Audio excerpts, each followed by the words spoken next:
So we've had a bit of a tip-off that there's a charity shop packed full of cartridge retro games. Now, I say we've had a tip-off, it was actually Sarah that tagged me on Facebook. Shout out to Sarah, we're actually on our way to pick her up now. And then we're going to go with the delightful Jessie, who's holding the camera. Say hello, my darling. Hello. How's your foot? How's your ankle? Still hurts. People have been asking after you, messaging me, making sure you're okay. So that's really, really nice. So thanks, guys. But yeah, there's also an antiques market. Jess, what's it called? The Antiques Fair? The Olympia House Antique Center or something like that? Yeah, okay. That's where we're going as well. I can't remember. We're going to snag some footage. It's going to be good. It's going to be a different kind of retro game hunt because it's not a retro game shop, and it's a very special charity shop crawl. So stay tuned, guys. We're going to be back with some awesomeness in this episode.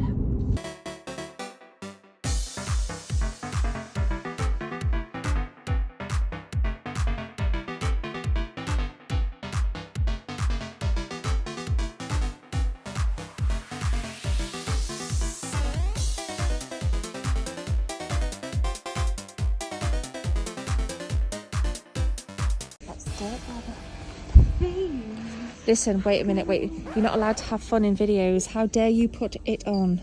Can you act normal, please? Can you put it back? I think this will fit me. Can you put it back, please? Can you just act like an adult? Bruh. Oh my god, 16 bits. 16 in new bits. Oh, it's expensive. Yeah, I knew it was. Whoa. 100 quid. £100 for the Adventures of Batman and Robin when sold listings go for $41.99, £82, ignore that one there for £8 because that's not one.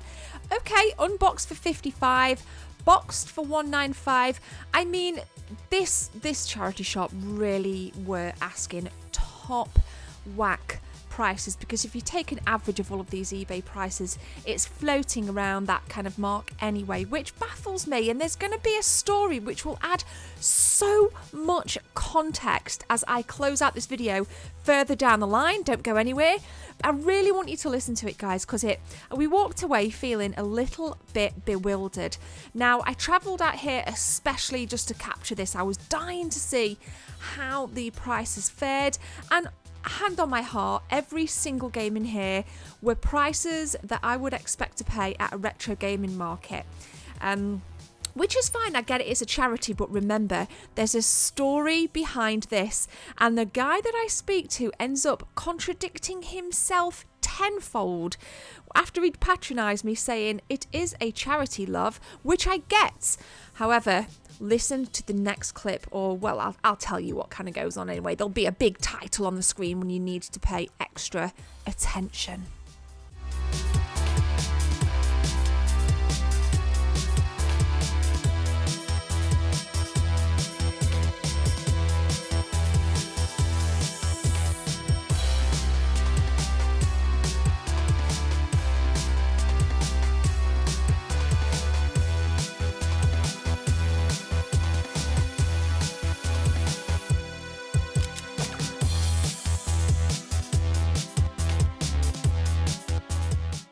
Hobbits.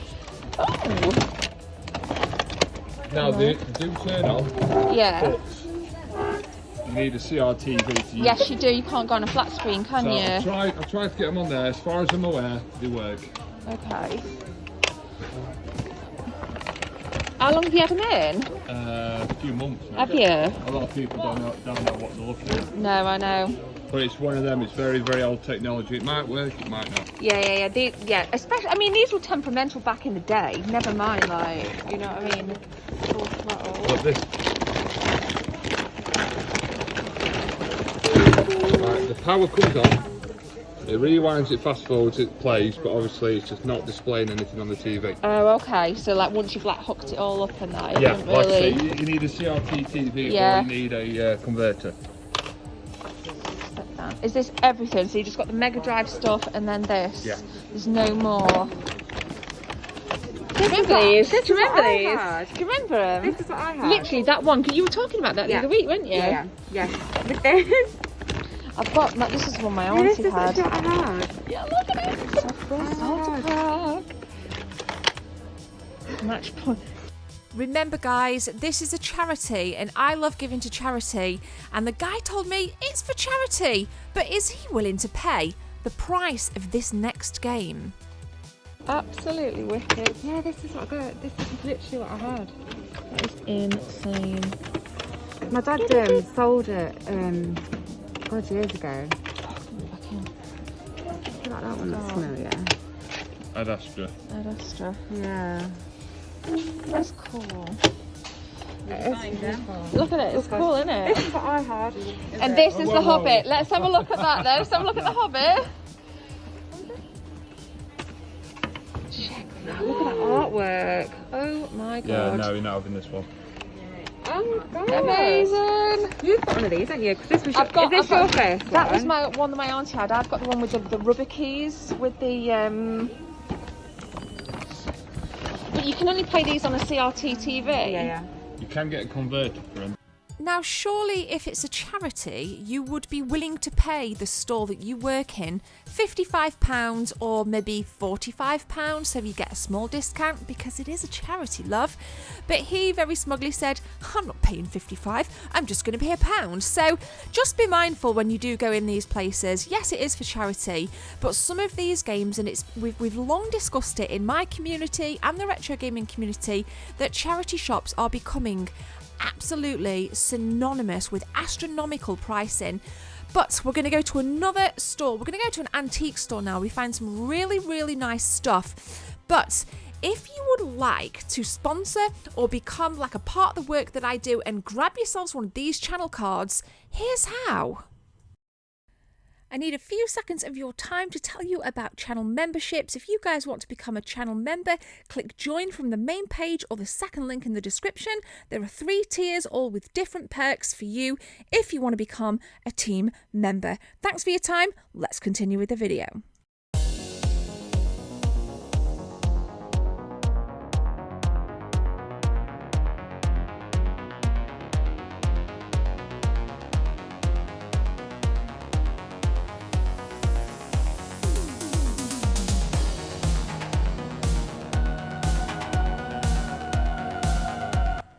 Venue number 2, a very unlikely place that I would go into with a camera and film for my YouTube channel, but this particular store has some really good retro games. Now the PlayStation 2 games down here wavered between £3 and £5, which for PlayStation 2 depends on what the title is as to whether or not it's kind of worth that. So I'm going to let you guys judge for yourself. I'm not going to pass any judgment here. So I think that one there was £3. We've got Pro Evolution Soccer, FIFA 06. They were kind of nowhere near the £3 to £5 mark, but the other titles wavered between that. So this here, Road Rage 3, was £5. I actually don't know much about that, so I don't know if it was a bargain or not. I do know that Angel of Darkness there for £5 was not a very good price, considering that the game absolutely fell flat on its face shortly after release, and obviously with places like CEX you can get it for a lot cheaper. Now just for the comic heads, just for my kind of comic buffs, here's some comics in this cool antique store, and I love little quirky places like this. And as a top tip, I would suggest that you always have a look in antique stores, because most times you will find retro games. But this one in particular is absolutely huge, and we're going up the wall of mirrors now. I just love this. Hello. We're going to be going off to the right first, and then we kind of double back off to the left. It's like Aladdin's cave, and in this room off to the right, there are some figurines right here. Now, I'm not much of a collector when it comes around to figurines. It has to be something really special, like a Xenomorph or a Ripley from Aliens, for me to want to splash the cash. I only actually picked up one game in this whole trip, because remember, I've just bought a house, woohoo! And until things finalise, I'm being very cautious with the dollar. But we do find a box of games in here. Some PlayStation 2, the odd PlayStation 3, and it was really, really difficult to see. See this purple box here? I could just see the PES Soccer poking out the top, which prompted me to do a little bit of digging as we rifle through. And it's always good to have a rifle through.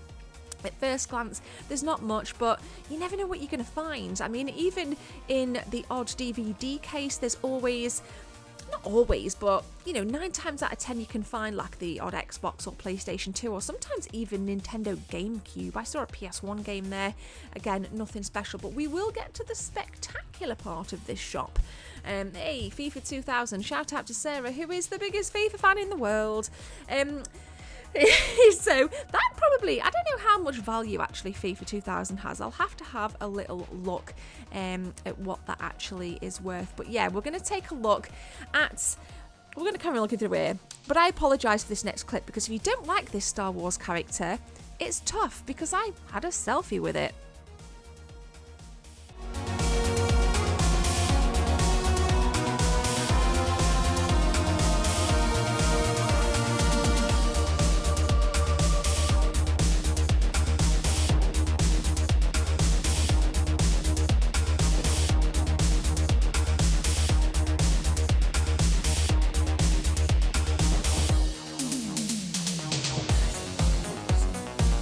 Okay, roast away. Jar Jar Binks, yes, we know, wasn't the best introduction of characters in the Star Wars franchise, but nonetheless, how freaking cool did that look? It wasn't for sale, so there was no price attached to it, but I did speak to one of the workers, and they said that they rented it out to one of the cinemas when episode 1 came out, so pretty darn cool. Now, in here, we've got some unboxed games, including some N-Gage stuff, not your typical see every day kind of console. The N-Gage was a fantastic piece of kit back when the GBA SP and GBA were at the height of popularity, and it was a nice alternative to be able to play some video games, some really good video games on your phone, because the N-Gage was a phone, albeit a very terrible one. I did have one back in the day, but I literally bought it because I literally couldn't afford any console, and it was my only way, to be honest, to be able to play the likes of some classic Tomb Raider, which is a staple Nokia N-Gage title. Now, just flitting around the back, we've got a Commodore 64 game here, the odd Mega Drive, got some PlayStation 1, there's a Master System down there. A chap actually picked that up as I was having a bit of a chat with him. And he was kind of saying to me, I'm just trying to collect all the games that I had or didn't have as a kid and relive a little bit of my nostalgia. So it's really cool to be able to have that little chat with people. And yeah, shout out to the ZX Spectrum as well. Lots of that in this episode because Horace Goes Skiing is right there. That was my first video game ever played. Ever played. I was 5 years old. I had a ZX Spectrum, and my mum got me that Horace Goes Skiing with the home computer itself. So really kick ass on that front.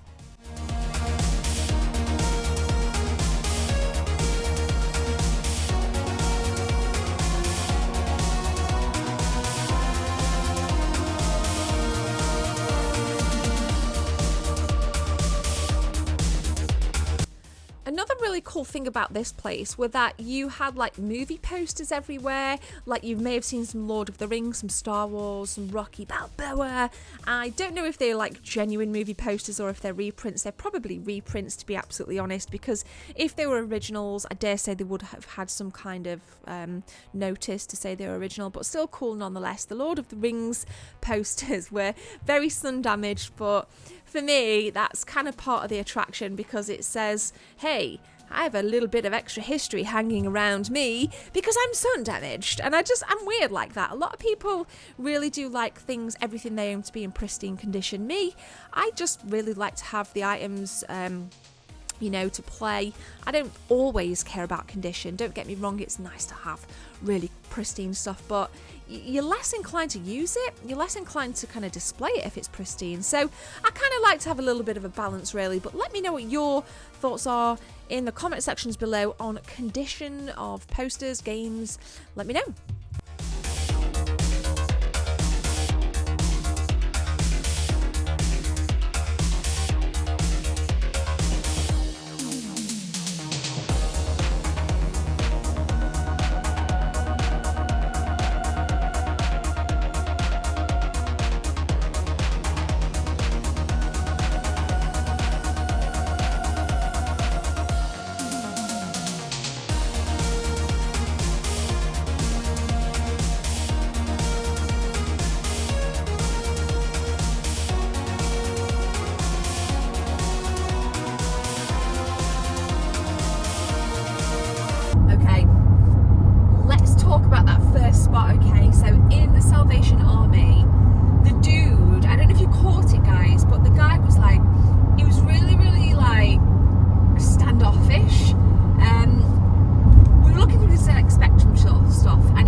games over and he said, "You're not having this one's mine." I was like, okay, didn't want to buy it anyway.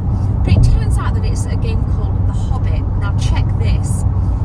I said to him that the Mega Drive games, they're top end, guys. They were top end prices. Like, if you go to a retro gaming market, you would expect to pay those expensive prices, but in a charity shop, it baffles me. And he said to me, it is a charity, love, right? But first of all, don't call me love. Don't, I get it, it's a charity, but listen to this. He said that the Hobbit game, the guy over the till shouted it's £55 of them, and he said, I'm not paying £55 for it, I'm only going to pay £1 for it. So he works there, he was going to pay £1 and they were going to charge me £55. But it's a charity though, mate. Why would you not want to pay full price? It's a charity, right back at you. So, and I said, look, I'm not being funny. I said, I've just bought a house. On a normal day, I would have snapped all this off your hands, but not today. And then he was like mocking me to Sarah, going, well, I've got 3 houses. I don't think these Mega Drive games are that expensive. So, wow, guys. I mean, talk about shades. But, it was nice to see the console-based stuff, wasn't it, Jess? Yes. In the charity shops. And obviously then we went across to the antique centre, which was pretty cool as well. So overall, really happy. I did pick up one game, it was £3. It's taken like so much resilience not to buy anything, but I can't. But hopefully soon when the house completes, things will go back to normal, and I would have picked a lot more up. It's not that owning a house is that expensive necessarily. It's not owning it's it. the process. It's like cheaper than renting. Right. It's the solicitor's fees and all the other stuff and unexpected stuff that might come up, and it's just not the right time to be spending money. It isn't. A little bit, yeah. But let me know what you guys think. That blew my mind with him. He was like, I'm going to pay £1 for this. And then the guy shouts, it's £55 to me. I was like, whoa, okay, let's just brakes on a little bit. I get that it's a charity, but it's not a fucking 5-star Michelin gaming store, and there's no need to be arsey. So It was just his attitude that was the most I was annoying. Like, and I said to him, if you want to subscribe to me on YouTube. No. I don't want to watch people play games. I want to play games. And I said, how do you know I play games? Well, you've got a gaming channel.